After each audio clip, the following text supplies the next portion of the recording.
Miele's automatic setting.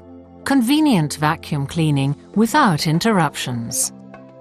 No matter what type of flooring, Miele's automatic setting always adjusts suction power perfectly.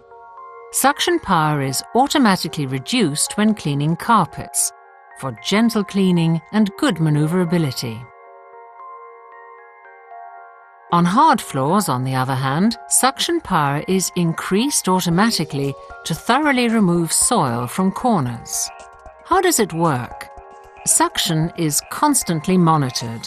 This function is performed by a sensor in the electronic controls. This involves monitoring vacuum pressure at the floor head via an air tube and adjusting motor output accordingly. On carpets, the floor head is closer to the floor. Vacuum pressure increases and air is drawn out of the sensor. A diaphragm responds and activates a switch contact. This is interpreted by the controls as the signal to reduce motor output.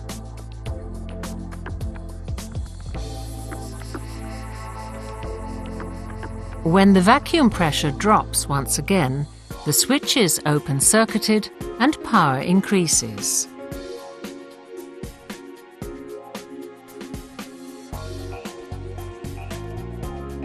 Simply practical. Perfect cleaning results fully automatically. And also environmentally friendly, as the system only uses as much electricity as is needed at any given time. Intelligent. Miele's automatic setting.